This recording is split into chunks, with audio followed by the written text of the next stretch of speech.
चांगल्या पद्धतीने तुम्ही या कार्यक्रमाचं आयोजन केलेलं आहे. प्रेरणा जिजाऊ साहेबाची आणि वसा सावित्रीचा शिक्षण महर्षी ज्ञानदेव मोहेकर महाविद्यालय इतिहास विभाग व इनरव्हील क्लब कळंब यांचे मी सर्वप्रथम मनपूर्वक धन्यवाद मानते की त्यांनी मला या कार्यक्रमामध्ये सहभागी करून घेतलेलं आहे. तसेच कार्यक्रमाच्या आयोजक या तुमच्या कार्यक्रमाच्या जेवढ्या काही आयोजक आहेत त्या योगायोगाने सगळ्या माझ्या खूप चांगल्या मैत्रिणी झाल्यात. त्यामुळे सगळ्या मैत्रिणींचे मी धन्यवाद मानते. सौ प्रतिभा भवर मॅडम, अध्यक्षा इनरव्हील क्लब, डॉक्टर प्रियांका अडमुटे सचिव मॅडम, प्रोजेक्ट चेअरमन डॉक्टर वर्षा जाधव, डॉक्टर पावडे सर, इतिहास विभाग प्रमुख. आपणा सर्वांना मी या कार्यक्रमासाठी भविष्यासाठी शुभेच्छा देते आणि सध्याचा जो आपला कार्यक्रम चालू आहे त्यासाठी सुद्धा मी आपणा सर्वांना शुभेच्छा देते. जिजाई मातेवानी या जगात माता नाही. जिजाई मातेविना या जगात माता नाही. छत्रपती दिले ग माते, तुझे उपकार फिटणार नाहीत, तुझे उपकार फिटणार नाहीत. बाळकडू पाजुनी शिवबा तूच घडविला, बाळकडू पाजुनी शिवबा तूच घडविला. छत्रपतींच्या नयनी तू स्वराज्य पाहिला, तू स्वराज्य पाहिला. अशा या वीर कन्या, वीर पत्नी, वीर माता आणि वीर आजी, तिने नातवाला सुद्धा अगदी स्वतःच्या मुलासारखंच प्रशिक्षण देण्याचा प्रयत्न केला आणि त्यांना सुद्धा शूरवीर त्यांनी बनवले. अशा मातेला शतशः प्रणाम. आज सावित्रीबाई फुले आणि मा जिजाऊ यांच्या म्हणजे सावित्रीबाईचा जन्मोत्सव आपण साजरा करतोय आणि 12 तारखेपर्यंत म्हणजे मा जिजाऊ पर्यंत आपण हा सुरू ठेवलेला आहे आणि तिथे आपण याचा समाप्ती करणार आहे किंवा सांगता करणार आहोत. ह्या दोन वीर कन्यांच्या मधला जो भाग आहे तो म्हणजे जनजागृती. कुणामध्ये ही जनजागृती आपल्याला करायची आहे? तर ही जनजागृती प्रामुख्याने आपल्याला महिला आणि पुरुष आणि आजचा आपल्या समोरील तरुण वर्ग, ज्यांना आपण म्हणतोय की ज्यांच्या माध्यमातून आम्हाला महासत्ता बनवायचंय, परंतु ही महासत्ता बनविण्याच्या आधी म्हणजे समुद्रामध्ये आम्हाला बोट सोडायची आहे, परंतु त्या बोटीला थोडं जरी छिद्र असेल तर ती बोट त्या समुद्रावर पुढे जाणार नाही. ती नौका पाण्यामध्ये डुबून जाईल एका छोट्याशा छिद्रामुळे. परंतु हे छोटस छिद्र जर आपल्याला बुजवायचं असेल तर ते प्रबोधन ह्या खूप चांगल्या अशा कार्यक्रमाच्या माध्यमातून आपण घडवून आणलेलं आहे. त्यासाठी सर्वांचे मी खूप खूप धन्यवाद मानते. आणि ते छोटस छिद्र म्हणजे आजकाल महिलांच्या मनावर विचारांची बसलेली धूळ आहे. बऱ्याचदा आपण खूप म्हणजे शेर बघतो, शायर म्हणतात की धूल चेहरे पे थी और हम आईना साफ करते बैठे थे. म्हणजेच आम्हाला आमच्या काय उणीवा आहेत, आमचे चांगुलपण काय आहे, आमच्या समोर आव्हाने कोणती आहेत आणि कशा पद्धतीने या सिस्टीम मध्ये आम्हाला सर्वाइव्ह करायचंय. आम्हाला म्हणजे महिलांना, आजच्या समाजातील ज्या 21व्या शतकातील रणरागिणी आपण ज्यांना म्हणतो त्यांच्या समोर कोणते आव्हाने आहेत. जेव्हा की आम्हाला अहिल्या, सावित्री, जिजाऊ यासारख्या वीर महिलांचा वारसा मिळालेला आहे, तरी सुद्धा भारतासारख्या देशामध्ये का बरं महिलांवर अन्याय व्हावा हा सगळ्यात मोठा प्रश्नचिन्ह आपल्या डोळ्यासमोर येतो. मा जिजाऊंनी स्वतः बालपणापासून वीरतेचे धडे घेतले. म्हाळसादेवी आणि लखुजी जाधव यांच्या घरी जन्म घेणारी ही वीरकन्या, जिचा जन्म सिंदखेड राजामध्ये झाला, आपल्या सर्वांना माहिती आहे. लग्नानंतर त्या पुणे या ठिकाणी राज्य करण्यासाठी म्हणजे तेथील जे काही व्यवस्था होती शहाजीराजाने त्यांच्यावर सोपवली आणि त्यांना सांगितलं की शिवबा सोबत तुम्ही पुण्याला जा, आणि त्यांना बेंगलोरला जावं लागलं. त्यावेळेस पुण्याची व्यवस्था एवढी काही चांगली नव्हती. त्या ठिकाणी गाढवाच्या माध्यमातून शेतामध्ये नांगर फिरविण्यात आला होता आणि ती जमीन अपवित्र करून टाकण्यात आली होती. कधीही ती जमीन पिकणार नाही अशा विचारांनी लोक हताश उदास झाले होते आणि पुणे सोडून दूर निघून जाऊ लागले होते. अशा काळात सोन्याच्या नांगराने जिजाबाईंनी ती जमीन पुन्हा एकदा नांगरली आणि लोकांना परत पुण्यामध्ये त्यांनी विनवण्या करून बोलवून आणलं आणि तिथे एक चांगलं राज्य स्थापन करण्याचा त्यांनी प्रयत्न केला. एका स्त्रीने शिवबासारख्या मुलाला जन्म देऊन त्या मुलाच्या थ्रू मुलाकडनं एक स्वराज्य निर्माण करण्याची, सुराज्य निर्माण करण्याचं तिने पाहिलेलं ते स्वप्न म्हणजेच आपल्याला मिळालेले शिवबा, शिवछत्रपती महाराज. लक्षात घ्या, ज्या माँसाहेब ज्यांना आपण जिजाऊ म्हणतो, जिजाऊ ह्या अचानक घडल्या नाहीत. त्यांनी बालपणापासूनच स्वतःवर जे काही संस्कार केले ते संस्कार लग्नानंतरही त्यांनी तसेच जागृत ठेवले. मी जर वीर आहे, मला तलवारबाजी येत असेल, मला घोडसवारी येत असेल, तर त्याचं प्रशिक्षण त्यांनी शिवबांना द्यायला सुरुवात केली. आधी स्वतः सक्षम झाल्या आणि मग त्यांनी मुलाला प्रशिक्षण द्यायला सुरुवात केली. इथे थोडंसं आपण तुलनात्मक आपल्याला अध्ययन करायचंय, कारण जिजाबाईंचा आणि सावित्रीबाईंचा इतिहास आपल्या सर्वांना माहिती आहे. परंतु त्या इतिहासाला इथे उजळणी करून आपलं जीवन आपल्याला कसं चांगलं करता येईल, आपल्या जीवनामध्ये काय अडथळे, ते अडथळे आम्हाला बघायचे, त्यासाठी आजच्या व्याख्यानाचं आयोजन आहे, हे आपण सर्वांनी लक्षात घ्यावं. आजची जी काही तरुण पिढी आहे, आजच्या ज्या काही तरुण महिला आहेत, आपण बघतो टीव्हीवर काही ऍड येते, बोर्नव्हिटाची ऍड असते. आई म्हणते बोर्नव्हिटा पी, तू खूप खंबीर आणि सक्षम होशील. आणि त्याच्यासोबत ती रनिंगला सुद्धा जाते, त्याच्यासोबत ती खेळते सुद्धा. म्हणजे हे छोटंसं उदाहरण आहे की जर समजा तुमच्या मुलांना तुम्हाला सक्षम बनवायचं असेल, तर आधी तुम्हाला सक्षम बनावं लागेल. बाळा तू बाहेर खेळ आणि मी आराम करते, मुलगा कधीही तुमचा पुढे जाणार नाही. आपण आपल्या बाळाला, आपण जेव्हा प्रेग्नंट असतो तेव्हापासूनच त्याला सक्षमतेचे धडे देणं हे आजच्या काळातील महिलांसमोरली सगळ्यात मोठं चॅलेंज आहे. आज आपल्या भारताची स्थिती आपल्या सर्वांना माहिती आहे. आपण महासत्तेकडे वळत आहोत. आर्थिक प्रगती आपण केलेली आहे, उद्योजकीय क्षेत्रात आपण प्रगती केलेली आहे, शैक्षणिक क्षेत्रात आपण नवीन उत्क्रांती घडवून आणत आहोत. भारतातील मुलं मुली देश विदेशामध्ये स्वतःचं नाव लौकिक काढत आहेत. परंतु हे सगळं करत असताना येणारी जी नवीन पिढी आहे, त्या नवीन पिढी समोरील काय चॅलेंजेस आहेत याचाही आपण इथे विचार करायला पाहिजे. आज आपण बघतो सोशल मीडियाच्या माध्यमातनं मोठ्यात मोठे आणि छोट्यात छोटे म्हणजे वयोवर्ष 2 पासून ते 70-75 वर्षापर्यंतचे सर्वच जण सोशल मीडियाच्या आहारी जात आहे.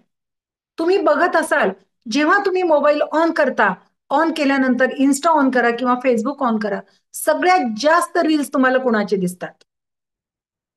तर आपण बघतो की सगळ्यात जास्त रील्स आपल्याला महिलांच्या त्याच्यामध्ये दिसतात. काय कारण आहे? या महिला संसार नाही, या महिलांना घर नाही, या महिलांना मुलं नाहीत का? या महिलांसमोर काही चॅलेंजिंग कामं नाहीत का? का स्वतःला फक्त एक आपली शोभेची बाहुली म्हणून आम्हाला मिरवायचंय, एक सौंदर्याचं प्रतीक दाखवून द्यायचंय समाजाला की मी किती सुंदर आहे, मी किती चांगला डान्स करते. परंतु हे तेवढ्यापुरतं म्हणजे तिच्यापुरतं जर जग हे मर्यादित राहिलं तर आपल्या कुटुंबाची प्रगती होणार नाही. आज स्त्रिया ह्या ज्या वेगवेगळ्या क्षेत्रामध्ये म्हणजे प्रत्येक वयाची बाई इन्स्टा उघडणंच मला आता नकोसं वाटतंय.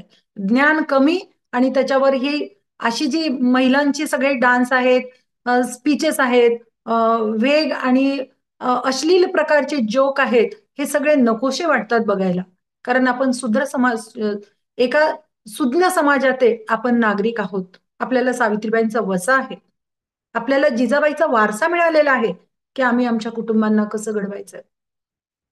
आज भारतामध्ये सतीप्रथा, विधवा विवाह ह्या ज्या काही गोष्टी होत्या, त्यानंतर हुंडा आहे, त्यानंतर आत्महत्या आहे, कुमारी माता आहे, विधवांच्या आत्महत्येचं प्रमाण आहे, बालविवाह आहे आणि कामाच्या ठिकाणी महिलांवर होणारा लैंगिक अत्याचार, जो विशाखा समितीच्या माध्यमातून जो न्यायनिवाडा झाला होता त्या माध्यमातून तो येऊ घातलेला आहे. जशा जशा महिला घराच्या बाहेर पडत गेल्या तसे तसे महिलांवरील होणारे अन्यायांचं प्रमाण सुद्धा वाढत गेलं.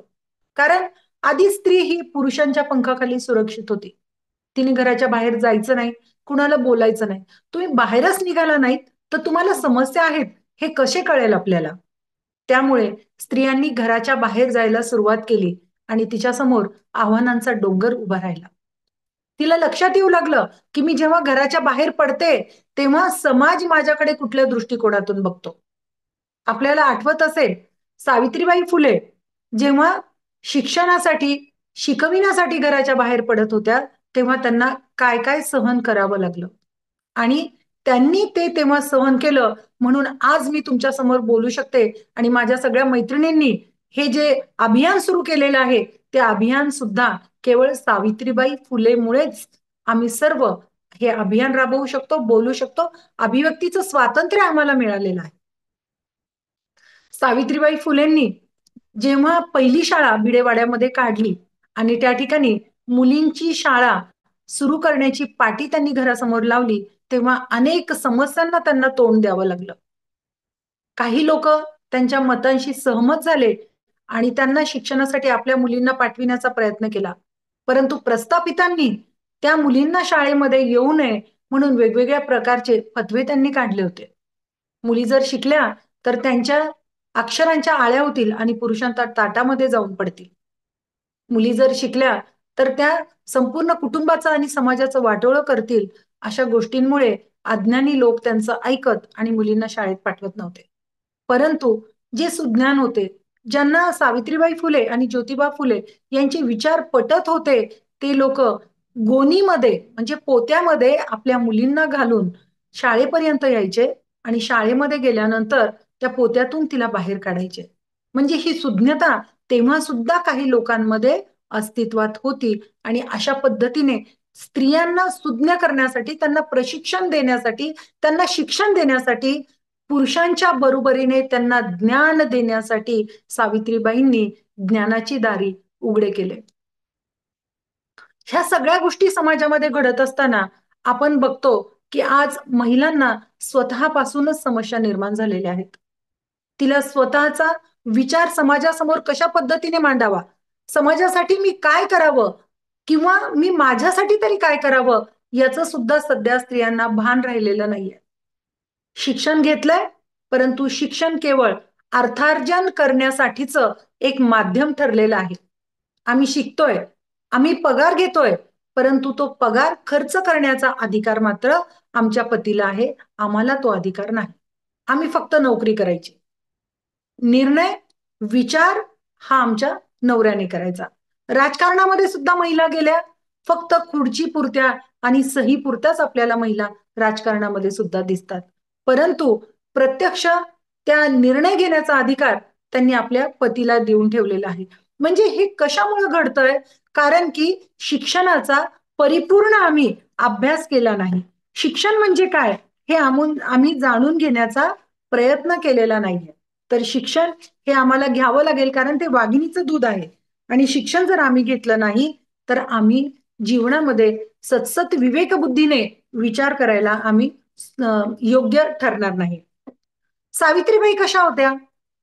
जिजाऊ कशा होत्या?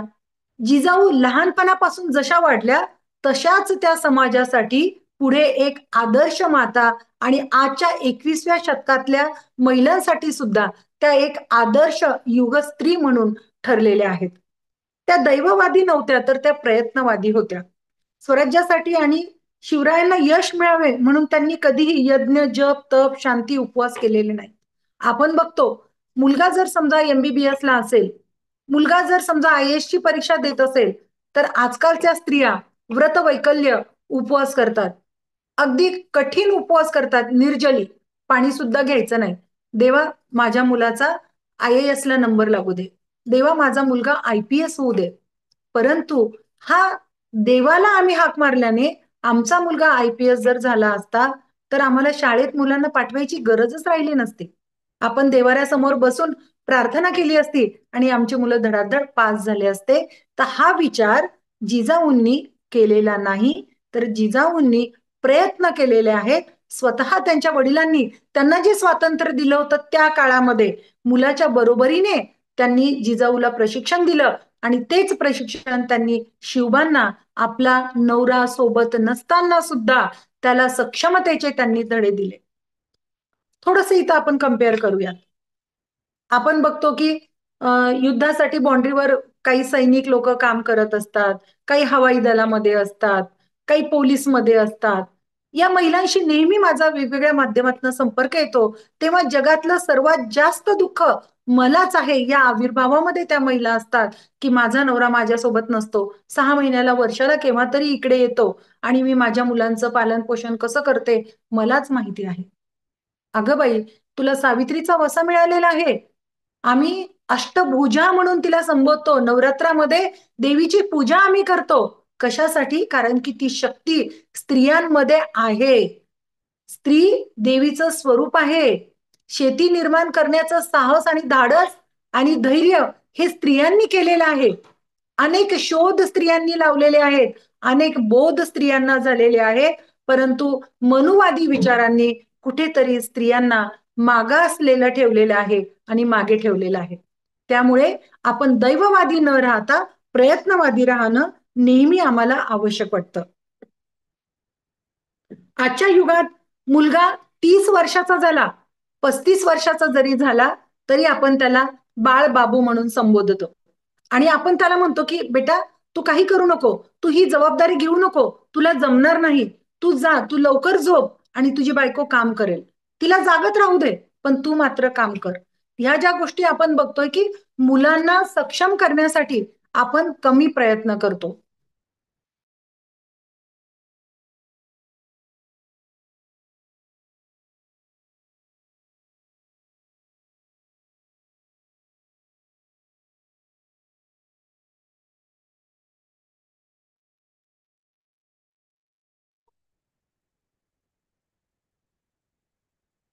सॉरी.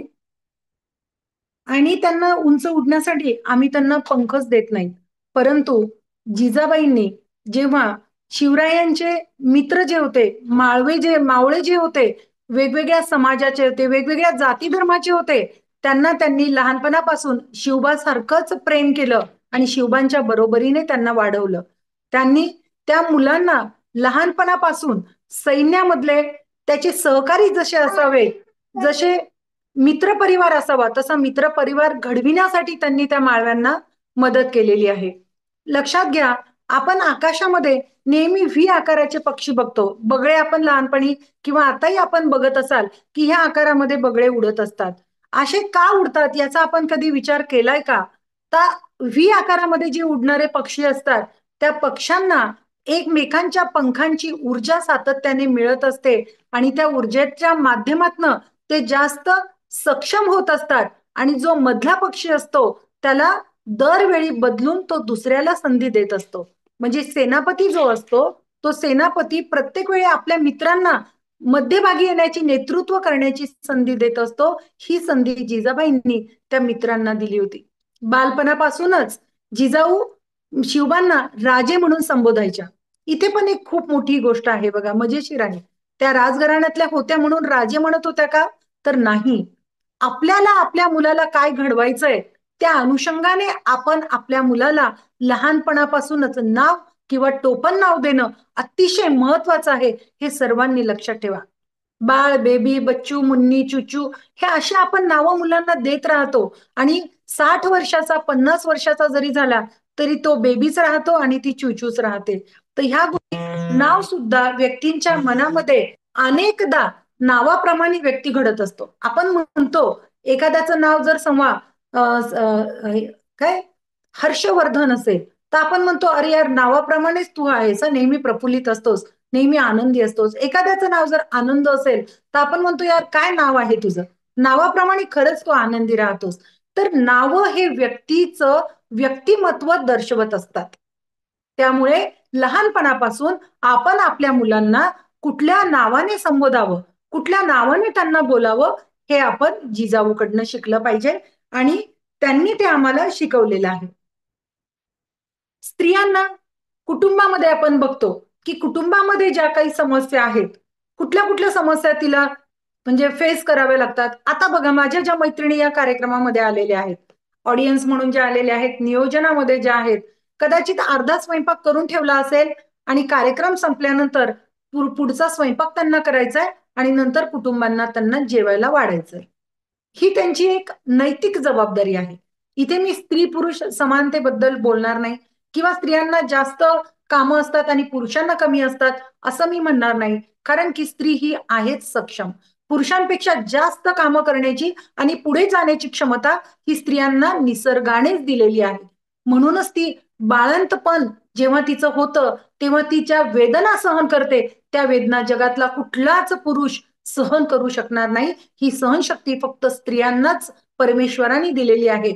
त्यामुळे जी काही कामं स्त्रियांनी स्वतःवर ओढून घेतलेली आहेत किंवा त्या करतात, त्या सगळ्या कामांबद्दल मी माझ्या मैत्रिणींना सलाम करते. हे जे कुटुंबातलं आव्हान आहे, की घरातली सगळे कामं करून आम्हाला बाहेर पडायचंय. काही जणींना 7 वाजता, काही जणींना 8 वाजता, काही जणींना 9 वाजता घराच्या बाहेर पडावं लागतं आणि बाहेर पडण्याच्या आधी ह्या सगळ्या कामांचं नियोजन लावत-लावतच तिला घरातली कामे करावी लागतात. हे काम करत असताना, स्वयंपाक करत असताना ती फोनवर बोलते, मुलांना डबा भरून देते, नवऱ्याला चहा देते, सासऱ्यांजवळ पेपर नेऊन देते, सासूबाईंची काही कामं असतील तर ते कामं करते, सकाळी उठून सडा रांगोळी सुद्धा करते, सगळ्यांचे डबे भरून देते आणि स्वतःचाही डब्बा ती भरून घेते. मग ही सगळी कामं करण्याची जी मानसिक क्षमता, भावनिक क्षमता, बौद्धिक क्षमता, चुणचुणीतपणा हा जो स्त्रियांना मिळालेला आहे, हे सगळं करत असताना तिच्या समोर एक खूप मोठं आव्हान आलेलं आहे. ते म्हणजे जर तिची एवढी एनर्जी आणि एवढा ब्रेन ड्रेन जर तिच्या कुटुंबामध्ये होत असेल, तर कामाच्या ठिकाणी गेल्यानंतर म्हणजे ती जिथे जॉब करते त्या ठिकाणी तिला कार्यशक्ती मिळणार आहे का? तिथे तिचं काम करण्यासाठी तिच्या अंगामध्ये, तिच्या मानसिकतेमध्ये क्षमता राहणार आहे का? हा विचार आजच्या महिलांना करणं गरजेचं आहे. शिवाय तिला टू व्हीलरवर किंवा फोर व्हीलरवर किंवा ऑटोमध्ये तिला तिथपर्यंत जावं लागतं.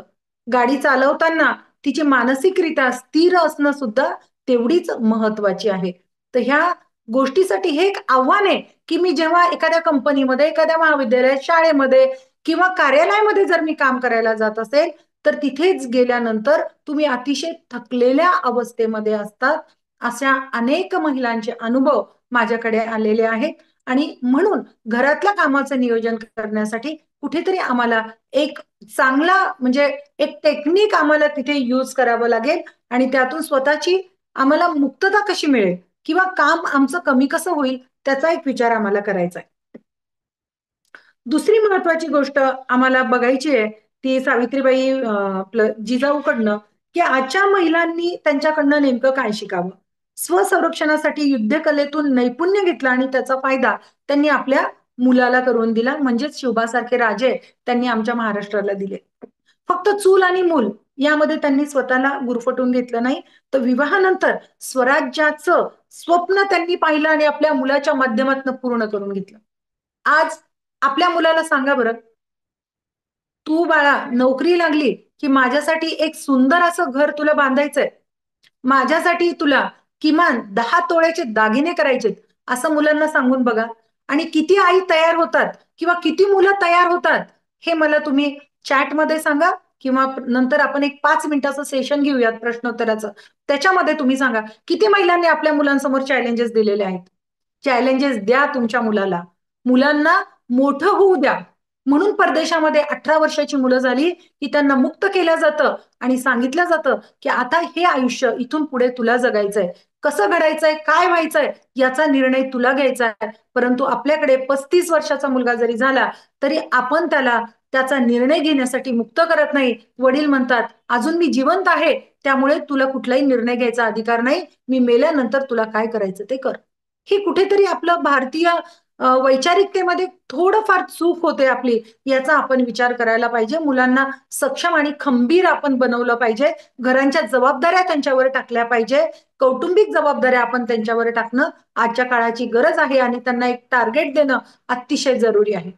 त्यासाठी व्यक्ती श्रीमंत असला पाहिजे, हे इथे बंधन नाहीये. कारण की ज्याने-त्याने आपण ज्या क्षेत्रामध्ये पुढे जाणार आहोत, त्या क्षेत्रानुसारच एक टार्गेट जर आपण ठरवलं, की माझ्या आई-वडिलांसाठी मला हे करायचं आहे, हे जर त्यांनी ठरवलं, तर ते नक्कीच करू शकतील आणि आपल्या समाजाला बळकटीकरण देऊ शकतील. परंतु शोकांतिका ही आहे, की ज्या घरामध्ये आई-वडील राहतात, नवीन बांधणं तर दूरच आहे, त्या आई-वडिलांना घराच्या बाहेर काढण्याची आपण अनेक उदाहरणं समाजामध्ये बघतो. परवा एक सहज एक छोटंसं उदाहरण मला आठवलं. खूप वर्षापूर्वी यशोदामध्ये पुण्याला मी ते उदाहरण दिलं होतं. आपल्या आईला पुण्यातलं राहतं घर विकायला सांगून तिचं सोनं नाणं सर्व विकून आईला सांगितलं की तुला आता नाच झालेली आहे, माझी बायको तुझी वाट बघतीये. त्यांनी बायकोचं आणि त्याच्या आईचं बोलणं करून दिलं. छोटी मुलं सुद्धा आजीला फोनवर बोलली की आजी तू ये ना, आम्हाला तुझ्यासोबत खेळायचंय, बोलायचंय, तुझ्या आम्हाला गोष्टी ऐकायच्यात. हे सगळं ऐकून आईला आनंद झाला, परंतु मनाच्या एका कोपऱ्यामध्ये तिला असं दुखत होतं. तिला हुरहुर लागत होती की मी माझं इथलं सर्व सोडून मी तिथे का जाऊ? तिथे कोण आहे माझं? आणि तिची ती हुरहुर किंवा तिची भीती सत्य निघाली आणि मुलगा तिकीट काढून आणतो म्हणून जो एअरपोर्टवर हरवला, तो कायमचा हरवला. 2 दिवस म्हातारी तिथे फिरत होती वेड्यासारखी, रडत होती. ज्या टॅक्सीमध्ये तिला नेलं होतं, त्या टॅक्सी ड्रायव्हरने 2 दिवस तिला तिथेच ठेवलं, की तिचा मुलगा परत येईल, काही अडचण असेल, काही प्रॉब्लेम असेल. परंतु नंतर जेव्हा शोध घेतला, तेव्हा तो निघून गेलेला होता आणि तोही परत कधीही न येण्यासाठी. अशा प्रकारच्या मुलांना जर आपण जन्म देत असू, तर आपण आपल्या समाजाला किती अधोगतीला घेऊन जात आहोत, याचा आम्ही विचार करायला पाहिजे आणि मुलांना पोटात असताना सक्षमतेचे धडे तर देणं जरुरीच आहे. ज्याला आपण म्हणतो की गर्भज्ञान किंवा गर्भवती असताना जे प्रशिक्षण दिलं जातंय आता, तर हे प्रशिक्षण आपण स्वतः घेतलं पाहिजे आणि मुलांना जन्म दिल्यानंतर त्यांच्यासमोर सकारात्मक पद्धतीमध्ये नेहमी बोललं पाहिजे, त्यांच्यासमोर हसत राहिलं पाहिजे, त्यांच्यासमोर आम्ही नेहमी खंबीर आहोत, आम्ही तुझ्या प्रत्येक समस्येचं निराकरण करण्यासाठी जगत आहोत, हे मुलांना आणि मुलींना सुद्धा सांगितलं पाहिजे. आजकाल प्रत्येक मुलीला वाटतं की माझी झिरो फिगर असावी, मी नाजूक असावी, मी सुंदर दिसावी, लोकांनी मला पाहावं आणि फुलं व्हावीत. परंतु अशा पद्धतीच्या जर मुली निर्माण झाल्या तर त्यांच्यावर समस्या ह्या येणारच. मुलींना संस्कार देण्याचं सुद्धा कार्य आम्हाला केलं पाहिजे. आपण महाभारत, रामायण यासारख्या ग्रंथांचं अध्ययन करत, त्यांना जपत, त्या संस्कारांचं अनुकरण करत जगत आलेलो आपण स्त्रिया आहोत. आम्ही सीतेलाही पाहिलेलं आहे, आम्ही द्रौपदीला सुद्धा पाहिलेलं आहे, आम्ही सावित्रीला सुद्धा पाहतोय, आम्ही त्या सावित्रीला सुद्धा पाहिलं की जिने स्वतःच्या पतीचे प्राण वाचविण्यासाठी यमाकडनं तिच्या पतीचा जीव वापस आणलेला आहे. मग हे सगळं काम स्त्रियांनीच करायचं का? त्या सावित्रीवरून आठवलं. आपल्या पत्नीला परत आणण्यासाठी कुठल्या पुरुषांनी प्रयत्न केलेले आहेत, व्रतवैकल्य केलेले आहेत किंवा हीच पत्नी हवी म्हणून कधी वडाला 7 फेऱ्या मारलेल्या आहेत. ह्या सगळ्या गोष्टी आपण एकतर्फी म्हणजे समाजामध्ये स्त्रियांचं आणि पुरुषांचं जे स्थान आहे, हे समान नाहीच आहे. हे कधी नव्हतं सुद्धा. हे आपण इतिहासामध्ये बघतो, की जेव्हा ब्रह्मवादिनी गौतम बुद्धाच्या आधीच्या काळामध्ये जेव्हा काही महिला होत्या, त्या महिला पुरुषांच्या बरोबरीने स्टेजवर बसून तिथे वादविवाद घालत होत्या आणि तेव्हा स्वतःचं मत त्या व्यक्त करत होत्या. परंतु कालांतराने अनेक युद्ध, अनेक लोकांचं वर्चस्व आपल्या देशावर होत गेलं. अनेक लोकांनी वर्चस्व केलं आणि एकानंतर एक, एकानंतर मुघलांचं साम्राज्य आलं, मग इंग्रजांचं आलं आणि स्त्रियांवरील अत्याचार वाढत गेले. त्यावेळी स्त्रिया म्हणजे जिहाद करायच्या, जीव देत होत्या आणि हे आपण सगळ्यांनी इतिहासामध्ये पाहिलेलं आहे.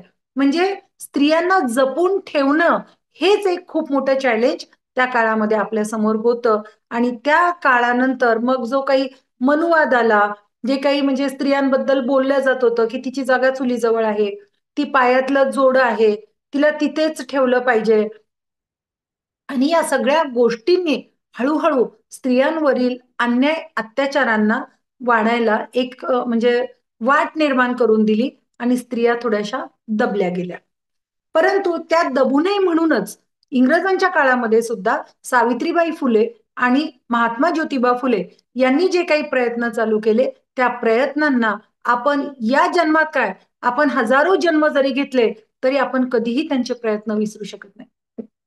स्वतःला मुलबाळ होत नसताना सुद्धा अनेक वर्ष म्हणजे त्यांना लोकांनी सांगितलं, त्यांच्या कुटुंबियांनी सांगितलं, की "ज्योतिबा, तुला दुसरं लग्न करायचंय. तुला वंशच पाहिजे. आमच्या घराण्याला एखादा वंशच दे. तुला बाळ होत नाहीये, तर तू दुसरं लग्न कर." अशा वेळेस खंबीरपणे माझं लग्न करण्याऐवजी सावित्रीचं लग्न करा म्हणणारे त्या काळातले ज्योतिबा आज 21व्या शतकामध्ये शोधून तरी आपल्याला सापडतील का? हा विचार आपण करायला पाहिजे. एवढंच नाही तर सावित्रीबाई आणि ज्योतिबा एकदा असेच सकाळी सकाळी फिरायला जात होते आणि एक मुलगी लगबगीने पुलावर जीव देण्यासाठी जाणार, तेवढ्यात सावित्रीबाई तिच्या जवळ गेल्या. मुली, तुला काय झालं? काय करतेयस? असं म्हणत त्यांनी प्रेमाने तिला जवळ घेतलं आणि तिचा बांध फुटला आणि ती ढसाढसा रडू लागली होती. ती होती काशीबाई. एका चांगल्या सुशिक्षित कुटुंबातली ती मुलगी होती आणि ती विधवा झालेली होती आणि ती विधवा माता बनणार होती. अशा मुलींना तेव्हा मृत्यूदंडाशिवाय दुसरा पर्याय नव्हता, त्यांना जगण्याचा अधिकार नव्हता. अशा मुलीला कोण स्वीकारेल? जरी तिच्या आई-वडिलांनी स्वीकारलं तर समाज तिला जगू देणार नाही. म्हणून ती जीव देण्यासाठी जात होती आणि सावित्रीबाई आणि ज्योतिबा फुले हे तिला घरी घेऊन आले आणि सांगितलं, "काशी, तुझ्या बाळाला तू इथे जन्म दे. तुझ्या बाळाला हवं असेल तर घेऊन जा, नको असेल तर ठेवून जा. त्या बाळाचा आम्ही सांभाळ करू." आणि त्याच वेळी त्यांनी स्वतःच्या घरावर एक पाटी लावली, की ज्या मुलींचं पोट आलेलं आहे, ज्यांचं लग्न झालेलं नाही, ज्या कुमारी माता आहेत, अशा सगळ्यांचे बाळंतपणं आमच्या घरी केल्या जातील. त्यामुळे कुणीही स्वतःचा जीव द्यायचा नाही. विचार करा, 15व्या शतकातली ही गोष्ट आहे. ज्योतिबांनी त्या काळामध्ये ही डेअरिंग केली होती, हे साहस दाखवलं होतं, की कुठल्याही मुलींनी आत्महत्या करू नये. विधवा मुली त्या काळामध्ये का होत्या? जास्त मुली का विधवा होत होत्या त्या काळामध्ये? कारण की अगदी छोट्या म्हणजे 9-10 वर्षाच्या मुलींचं लग्न 50-60 वर्षांच्या व्यक्तीसोबत सहजतेने लावून दिलं जाईल. अगदी ती जेव्हा वयात येत असे, तेव्हा ती विधवा होत होती आणि विधवा झालेल्या मुली परत गैर रस्त्याला लागतील, चुकीच्या मार्गाला जातील म्हणून त्यांचं केशोपन केलं जाईल. त्यांचे केस काढून टाकले जाईल, कारण ती सुंदर नाही दिसली पाहिजे. एकतर तिने सती जायचं, स्वतःहून तिने सती जायचं आणि आत्मदहन करून घ्यायचं किंवा तिला स्वतः नवऱ्यासोबत अगदी दोरीनं बांधून त्या ठिकाणी तिला ठेवलं जात असतं आणि ती मरण्यासाठी सज्ज होत होती, तिची इच्छा असो किंवा नसो. तर ह्या गोष्टी त्या काळामध्ये ज्या घडत होत्या, त्या सर्व प्रथा परंपरांना आळा घालण्यासाठी सती प्रथा त्यांनी बंद केली. केशवपन म्हणजे स्त्रियांचे केस अ, काढून टाकू नये यासाठी त्यांनी सर्व जे न्हावी होते, त्या न्हावी समाजाचं प्रबोधन केलं आणि कुणीही मुलींचे केस कापू नयेत यासाठी सुद्धा त्यांनी प्रबोधन केलं. ज्योतिबा यांचं जे नाव आहे ते ज्योतिराव असं होतं. त्यांना सावित्री ज्योतिराव फुले असं म्हटलं जाईल. परंतु ज्योतिबा यांना तत्कालीन काही प्रस्थापितांनी सांगितले, की हा खंडोबाचा भक्त आहे. हा आहे ज्योतिबा. खंडोबा म्हणजे ज्योतिबा आणि ज्योतिबा या नावाने त्यांच्या विरोधामध्ये पेपरला अनेक वेळा बातम्या छापून येत होत्या. परंतु ज्योतिबा हे नाव इतकं प्रसिद्ध झालं म्हणजे लोकं आपल्या वाईट गोष्टींसाठी जर काही कृत्य करत असतील, तर कधी-कधी ते आपला चांगुलपणा बनतो, आपला मोठेपणा बनतो, हे ज्योतिबांच्या नावावरून आपल्या लक्षामध्ये येतं. आणि ज्योतिबांनी त्यावेळेस अशा मुलींना आपल्या घरी बोलवून त्यांच्यासाठी एक वेगळं निवारा केंद्र स्थापन केलं आणि त्या ठिकाणी या मुलींना ते जागा देऊ लागले, त्यांना ठेवून घेऊ लागले. नंतर त्यांनी भिडेवाड्यामध्ये शाळा काढली आणि मुलींना प्रशिक्षण देण्याचं काम त्यांनी सुरू केलं. सावित्रीबाईंनी काव्य फुलेच्या माध्यमातनं अनेक अशा समाज प्रबोधनपर कविता त्यांनी निर्माण केल्या, ज्यातून समाजाला ज्ञान मिळेल. त्या कविता त्यांनी तयार केल्या, ज्या कवितेच्या माध्यमातून स्त्रियांचा उद्धार होईल. समाजाला आपल्या चुका कळतील आणि समाज एका नवीन मार्गावर, नवीन पद्धतीने आपलं जीवन जगेल. सावित्रीबाई आणि जिजाऊ या दोघींच्या समोरची तेव्हाची काय आव्हाने होती? कोणासाठी ती आव्हाने होती? आणि आज आमच्या समोर काय आव्हाने आहेत? सावित्रीबाईंनी समाजासाठी आणि स्त्री शिक्षणासाठी स्वतःला झोकून घेतलं. जिजाऊंनी स्वराज्याचं मोठं स्वप्न पाहिलं होतं आणि स्वराज्य निर्माण करण्यासाठी त्यांनी शिवबाला घडवलं. त्यांनी तयार केलं. प्रत्येक वेळी त्याच्या पाठीशी खंबीरपणे त्या उभ्या राहिल्या. शिवबांना कधीही त्यांनी एकटं पडू दिलं नाही. गनिमी कावा असेल, युद्ध असेल, रणनीती असेल, आर्थिक टंचाई असेल, शेतीविषयक कर असेल, या सगळ्या गोष्टींमध्ये त्या शिवबांच्या बरोबरीने शिक्षकासारखा त्याच्यासोबत राहिल्या. आई ही पहिला गुरु असते, हे काही खोटं नाही. परंतु प्रत्येक आईने गुरु बनायला जर सुरुवात केली, तर मुलगा छोटा असेपर्यंत नाही, तर तो मुलगा मोठा होईपर्यंत, त्याचं ध्येय साध्य करेपर्यंत त्यांनी आपल्या मुलाचा बनून त्याच्या पाठीशी राहणं ही आजच्या काळाची गरज आहे, हे सावित्रीबाईंनी आपल्याला त्या काळामध्ये दाखवून दिलं. स्वतःचे पती सोबत नसताना सुद्धा आपल्या मुलाला मोठं करण्याचं एक खूप मोठं उदाहरण आज संपूर्ण जगासमोरील स्त्रियांना जिजाऊंनी त्या काळामध्ये दाखवून दिलं. सासर आणि माहेर ह्या दोन्ही गोष्टींमध्ये जेव्हा वाद झाले होते, म्हणजे यादव घराणं आणि त्यांचं म्हणजे जिजाबाईचं माहेर आणि सासर या दोन्हीमध्ये जेव्हा वाद निर्माण झाले, त्यावेळेस त्यांनी आपल्या पतीला प्राधान्य दिलं आणि आपल्या माहेरच्यांसोबत कायमचे संबंध तोडून टाकले. आजच्या महिलांना जमणार आहे का? मी सगळ्यांना एक प्रश्न विचारते. आपल्या माहेरी जर काही झालं, तर आपण आधी आपल्या माहेरची बाजू घेतो. नाही, माझे वडील चांगले, माझी आई चांगली, माझी बहीण चांगली, सगळे चांगले आणि तुमच्याकडचे मात्र जे आहेत ते सगळे वाईट आहेत. नाही, त्यावेळेस एक पत्नी धर्म म्हणून जे त्यांचं कर्तव्य होतं ते त्यांनी 100% निभावलं आणि शहाजीराजांना त्यांनी पूर्ण पाठिंबा दिला आणि त्यांच्या माघारी पूर्ण स्वराज्य त्यांनी तयार केलं आणि ते सुराज्य शिवबाने आम्हाला करून दाखवलं. ऐसा राजा होणे नाही, ऐसी माता सुद्धा पुन्हा होणे नाही. आणि जर झाली तर त्यांचं आपण स्वागतच करूयात, की अशी राणी आणि अशी सावित्रीबाई फुले आमच्यासाठी पुन्हा पुन्हा जन्म घ्यावी, म्हणून आम्ही सावित्रीबाई फुलेचं अभियान राबवतो, जिजाऊंचं आम्ही अभियान राबवतो.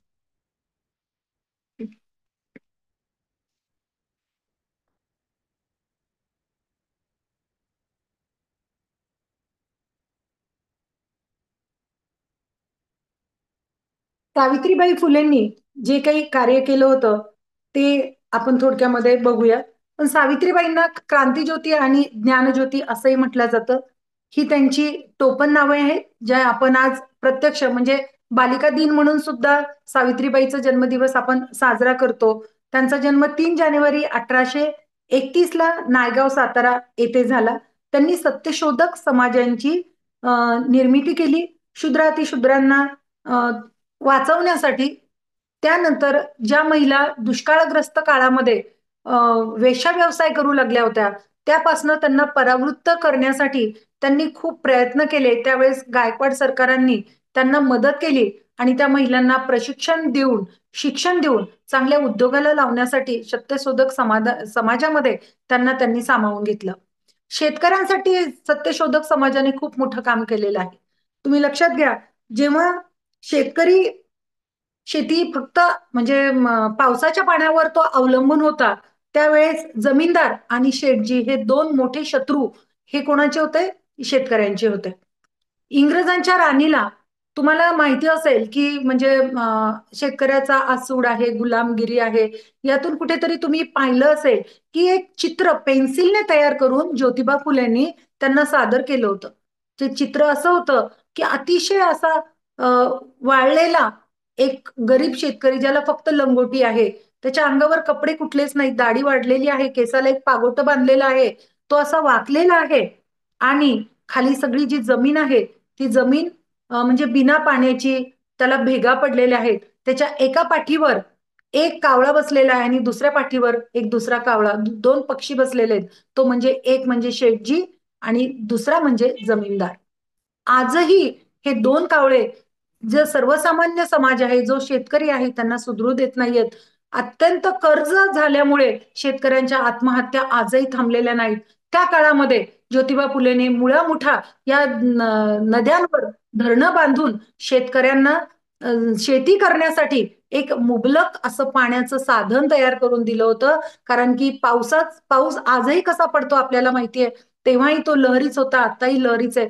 पडला की खूप पडतो, नाही पडला की काहीच पडत नाही. त्याच्यामध्ये सगळ्यात जास्त नुकसान जे होतं ते शेतकऱ्यांचं होतं आणि कधी काळी जर ₹50, ₹100 जर कांदा, टमाटा झाला, तर आमच्या डोळ्यातून पाणी येतं. त्या शेतकऱ्यांनी काय करावं? कशा पद्धतीने त्यांनी जीवन जगावं म्हणून त्यांच्यासाठी धरणाची व्यवस्था केलेली होती आणि त्या धरणातून त्यांनी पाणी घ्यावं आणि शेती करावी असा ज्योतिबा फुलेंचा विचार होता. मात्र धरण करून झाल्यानंतर सुद्धा कितीक महिने झाले तरी सुद्धा त्या धरणातलं पाणी कुणीच घेत नव्हतं. सावित्रीबाई आणि ज्योतिबा फुले विचारामध्ये पडले, की असं नेमकं कशामुळे होतंय? का लोकं धरणाचं पाणी घेत नाहीत? म्हणून घरोघरी जाऊन त्यांनी विचारायला सुरुवात केली. तेव्हा ज्यांनी कधीही शेती केलेली नाहीये, असा पंडित शेतकऱ्यांना सांगतो की तुम्ही जर साचलेल्या पाण्यातून जर शेती केली तर तुमची शेती सडून जाईल. तुम्ही नैसर्गिक पाण्यावर शेती करा म्हणजे तुमची शेती फुलेल. आणि लोकांचे विचार सुद्धा तेवढे परिपक्व नव्हते, त्यामुळे या विचारांवरच ते अडून बसले आणि त्यांनी धरणातलं पाणी घेतलं नाही.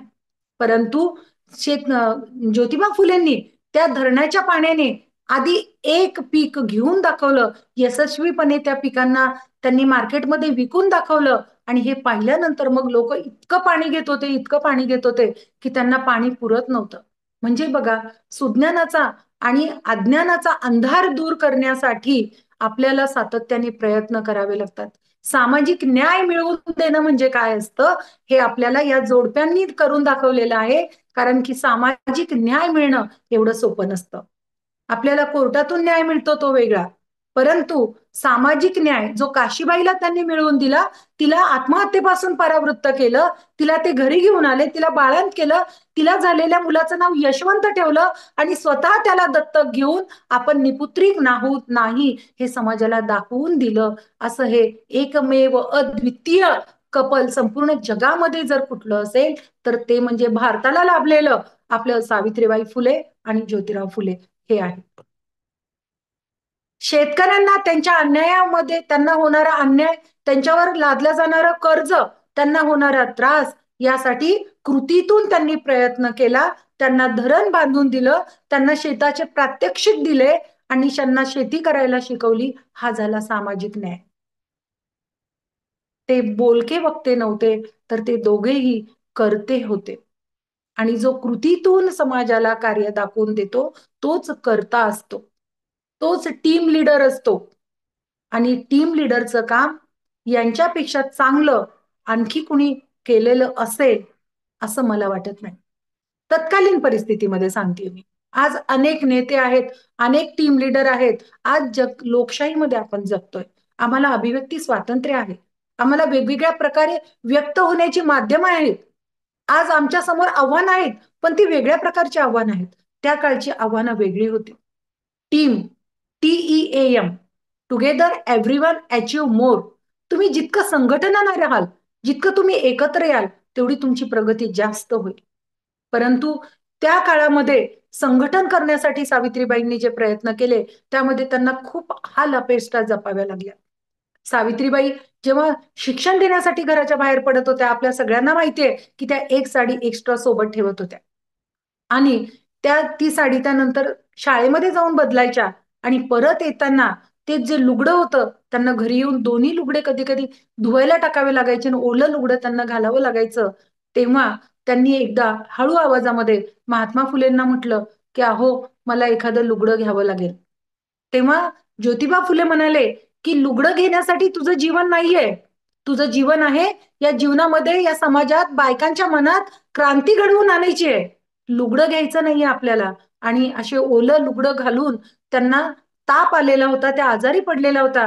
तेव्हा त्यांचे जवळचे मित्र होते ज्योतिबा फुलेच्या आणि ते म्हणाले, महात्मा फुले, तुला जर समजा तुझ्या पत्नीला खूप पुढे घेऊन जायचं असेल, समाजापर्यंत पोहोचवायचं असेल, तर तिला आधी तापातून बरं करावं लागेल की नाही. आणि ती जर ओले कपडे घालून जर झोपली तर ती आणखी आजारी पडेल. आणि त्यावेळेस ज्योतिबा फुलेंनी त्यांना नवीन लुगडं घेऊन दिलं. इथे कपडे घेऊन देणं किंवा न घेऊन देणं इथे ही गोष्ट नाहीये. तर कोणत्या वेळी कोणत्या गोष्टीला किती महत्व द्यायचं या ठिकाणी आपण स्त्रियांनी समजून घेणं महत्वाचं. आज मी माझ्या सगळ्या मैत्रिणींना आणि जेवढे काही ऑडियन्स इथं उपस्थित आहेत, मी सगळ्यांना सांगते, आज प्रत्येकाच्या घरात किती साड्या आहेत हो. बायकांना आठवत सुद्धा नाही आपल्या घरामध्ये किती साड्या आहेत. त्या साड्यांचं सुद्धा आता सॉर्टिंग होतं. कॉटनच्या वेगळ्या, सिंथेटिक वेगळ्या, वर्कवाल्या वेगळ्या, प्युअर सिल्कच्या वेगळ्या, अजून कशा कशाच्या वेगळ्या. एक साडी एका कार्यक्रमात घालून गेलं की आम्हाला पुढच्या कार्यक्रमात ती घालून जायला लाज वाटते. कारण ती लोकांनी पाहिलेली आहे साडी. लोकांना तुमचे विचार पाहू द्या. लोकांना तुमचे आचार पाहू द्या. लोकांना तुमच्यात झालेला बदल बघू द्या.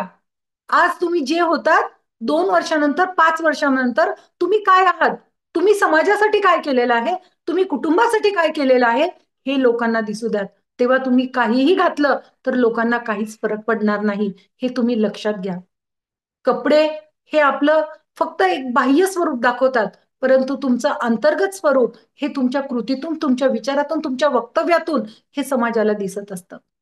आणि ह्या सगळ्या गोष्टी जेव्हा सातत्याने समाजामध्ये चालत होत्या, समाजामध्ये जे काही बदल होत होते, समाज एक वेगळ्या दिशेला जाण्याचा प्रयत्न करत होता, त्याच वेळी समाजामध्ये सावित्रीबाईंच्या काळामध्ये प्लेगची निर्मिती झाली. आपण आता कोरोना अनुभवला, त्याच प्रकारे तेव्हा प्लेग आला आणि प्लेगमध्ये भराभर लोकं मरत होती. ही लोकं मरण्याची संख्या इतकी वाढत गेली, की यशवंतराव डॉक्टर असताना सुद्धा ते कुठे-कुठे जावे आणि कुणा-कुणाला वाचवावं हे त्यांना कळत नव्हतं आणि सावित्रीबाई सुद्धा त्यावेळे त्या आगीमध्ये त्यांनी उडी घेतली, की "यशवंता मी तुझ्या सोबत आहे. मी सुद्धा लोकांना वाचवणार आहे. मी सुद्धा त्यांची सेवा करणार आहे." असं म्हणून सावित्रीबाई त्या सेवेमध्ये उतरल्या. सेवेमध्ये उतरल्यानंतर त्या सेवा करता-करताच त्यांना सुद्धा प्लेगची लागण झाली. या देशाला, या मातीला ज्या स्त्रीची गरज होती, तिला प्लेगची लागण झाली. 5 वर्षाच्या बाळाला छातीशी लावून घेऊन त्यांचा मृत्यू झाला. ही घटना अतिशय हृदयद्रावक आहे, की सामाजिक न्याय याला म्हणतात सामाजिक न्याय. समाजाला न्याय देण्यासाठी स्वतःला झोकून देणाऱ्या सावित्रीबाई फुले परत आपल्यामध्ये निर्माण व्हाव्यात, त्यासाठी आपण ह्या ज्या काही अशा पद्धतीच्या अभियान आपण सातत्याने राबवत आहोत, यातून किमान या व्याख्यानमालेतून माझ्यासारख्या अनेक महिलांनी याच्यावर व्याख्यान दिलेले आहेत. निदान कुणाचा एखादा विचार जरी एखाद्या महिलेच्या विचाराला शिवला, तर नक्कीच त्यातून सावित्रीबाई जिजाऊ निर्माण झाल्याशिवाय राहणार नाही. सावित्रीबाई शिकवायला जात असताना परत एक उदाहरण असं, की तिला लोकांनी छेडलं. तिच्या बाहेर येण्या-जाण्यावर वेगवेगळे आरोप तिच्यावर टाकले. अशा वेळे कानाखाली ओढणारी सावित्री आज आपल्याला समाजामध्ये दिसेनाशी झालेली आहे. त्याच्या कानाखाली मारून सावित्रीबाईंनी सांगितलं, "आज फक्त तुझ्या कानाखाली मारलेली आहे, परंतु परत तू असा जर म्हणजे मुजोर अशी काही तू माझ्यासोबत गोष्ट केली, तर ह्या मातीला तुझ्या रक्ताने मी न्हाऊ घालेल." अशी म्हणणारी त्या काळातली सावित्री आज कुठेतरी हरवत चाललेली आहे की काय, असं मला वाटतं. आपण बघतो, की मोठ्या-मोठ्या संसदेमध्ये सुद्धा म्हणजे मोठ्या पदावर आय-ए-एस ऑफिसर असणाऱ्या महिलांना सुद्धा बाजूला बसणाऱ्या राउंड टेबलमध्ये तिला छेडलं जातं, तिच्या पोटाला चिमटी घेतल्या जाते. तरी सुद्धा स्त्री त्या ठिकाणी गप्प बसते. हेच आम्हाला सावित्रीबाईंनी शिकवलंय का? मी काही प्रश्नच फक्त आता तुमच्या समोर ठेवणार आहे. हेच आम्हाला सावित्रीबाईंनी शिकवलंय का? आपल्या जवळच्याच शहरामध्ये म्हणजे तुमचं गाव जिथं आहे, तुमच्या गावाच्याच बाजूच्या शहरामध्ये एका तहसीलदार महिलेला मीटिंग आहे म्हणून संध्याकाळच्या वेळेला घरी बोलावलं गेलं आणि तिथल्या स्थानिकच्या जे काही राजकारणी होते त्यांनी बोलावलं. आपल्याला कोणाचं नाव घ्यायचं नाही आणि कुणालाही आपल्याला इथे बदनाम करायचं नाहीये. तिला बोलावलं गेलं. जेव्हा ती महिला बेल वाजवते, तेव्हा तिला तो सांगतो तिथला गार्ड, की वर मीटिंग आहे. ती जेव्हा वर जाते, तेव्हा तिला आत ओढलं जातं आणि कुणीही त्या रूममध्ये नसतं. फक्त तो राजकारणी आणि ती महिला त्या ठिकाणी असते. ती घाबरून स्वतःचा जीव वाचवून कशीबशी बाहेर येते आणि ती पहिला फोन कलेक्टरला करते, की असं-असं माझ्यासोबत घडलं. त्यावेळेला कलेक्टरनी तिला तिची सांत्वना करायच्या ऐवजी तिला काय विचारावं, की तुम्ही एकट्या कशा काय गेलात? तुम्ही कुणाला विचारून गेलात?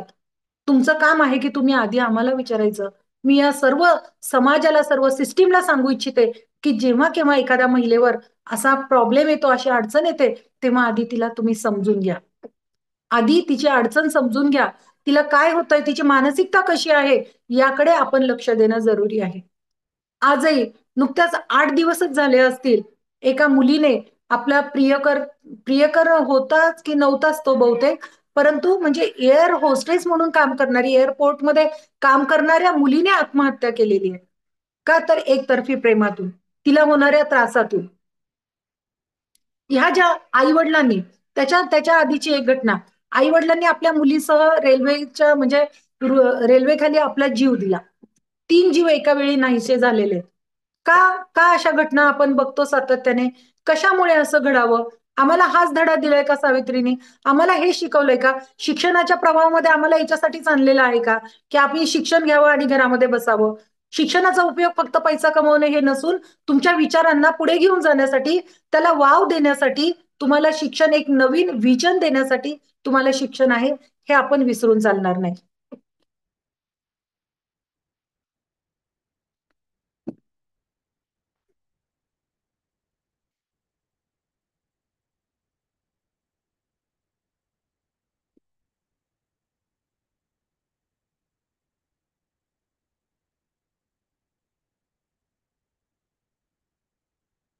2 ओळी सावित्रीबाई बद्दलच्या मी तुम्हाला वाचून दाखवणार आहे.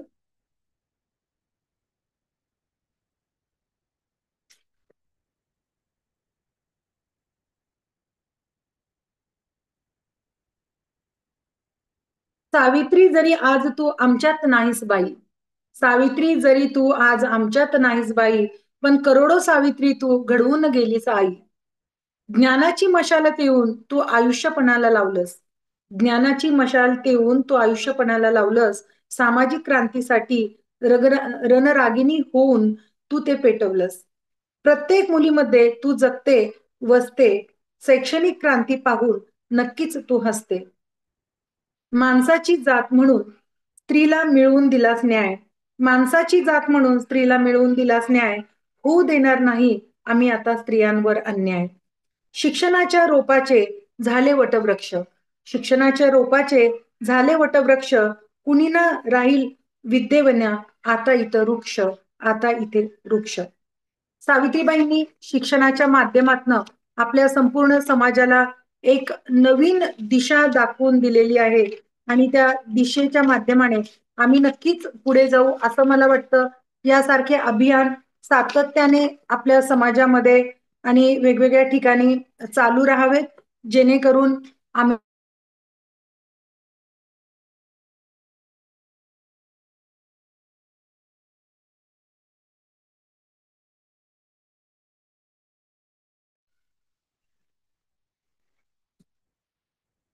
या संदर्भात म्हणजे कोणाला काही विचारायचं असेल तर आपण विचारू शकता किंवा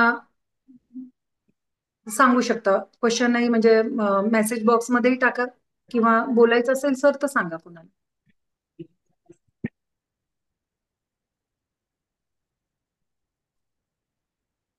हॅलो हॅलो हॅलो. आवाज येतो?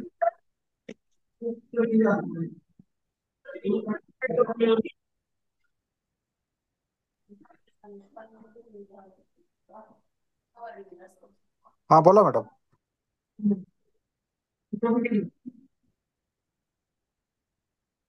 सर कुणाला काही प्रश्न असतील तर विचारायला सांगा.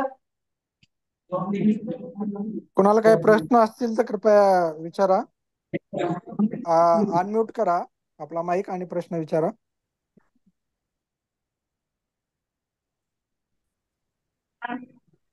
हा मॅडम, प्रश्न नाहीयेत. ठीक आहे मॅडम, धन्यवाद सर्वांचे. धन्यवाद मॅडम. आज आपण आपल्या सर्वांना जे काही स्वातंत्र्य मिळालेलं आहे तर ते सावित्रीबाई फुलेंमुळेच मिळालेलं आहे, सर्व महिलांना. आणि हे ज्या काही सावित्रीबाई फुले यांचा वसा आणि जिजाऊ माँसाहेबांचा वारसा पुढे घेऊन आपल्या सर्वांना जायचं आहे. आणि जी काही दैववादी वृत्ती आहे तर ती आज जास्त प्रमाणात दिसून येत आहे. तर प्रत्येक स्त्रीनं दैववादी न राहता प्रयत्नवादी राहिलं पाहिजे. आणि आज जी स्त्रियांनी उंच भरारी घेतलेली आहे तर तिनं त्या उंच भरारीमध्ये आपला सुद्धा आर्थिक निर्णय दिला पाहिजे, विचार स्वातंत्र्य तिला मिळालं पाहिजे. आणि त्यामुळं आजच्या स्त्रीनं प्रत्येक मुलाला आपल्या टार्गेट देणं गरजेचं आहे.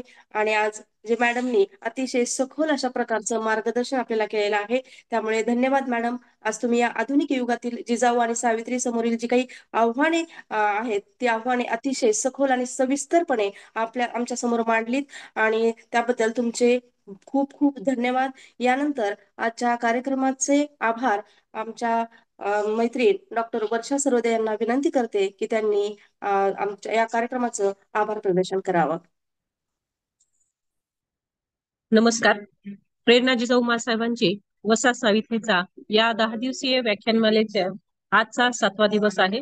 आजच्या व्याख्यानासाठी माझी मैत्रीण डॉक्टर रेणुका खंसार मॅडम यांनी आपल्याला सावित्री आणि जिजाऊ यांच्यापासून प्रेरणा घेऊन तत्कालीन या ठिकाणी परिस्थितीमध्ये आपण काय केलं पाहिजे हे या ठिकाणी त्यांनी सखोल अशा पद्धतीने आपल्याला मार्गदर्शन केलेलं आहे. त्याबद्दल मी त्यांचे मनस्वी आभार मानते. यानंतर या ठिकाणी आमच्या कॉलेजचे प्राचार्य डॉक्टर सुनील पवार सर यांनीही आम्हाला या ठिकाणी व्याख्यान ऐकलं, त्याबद्दल मी या ठिकाणी त्यांचेही आभार मानते. इनरव्हील क्लबच्या अध्यक्षा प्रतिभा पवार, सचिव डॉक्टर प्रियंका आडमुटे यांचेही मी या ठिकाणी आभार मानते. इतिहास विभाग प्रमुख डॉक्टर पावडे सर यांचे सुद्धा आभार मानते. सूत्रसंचालन करणाऱ्या डॉक्टर मीनाक्षी जाधव मॅडम, तसेच परिचय देणाऱ्या डॉक्टर संजीवनी जाधवर मॅडम आणि टेक्निशियनचे काम करणारे अरविंद शिंदे सर आणि सर्व श्रोतावर्ग यांचे सुद्धा मी खूप खूप आभार मानते. आणि संयोजकाच्या वतीनं ही आजची व्याख्यानमाला इथं संपवते. नमस्कार.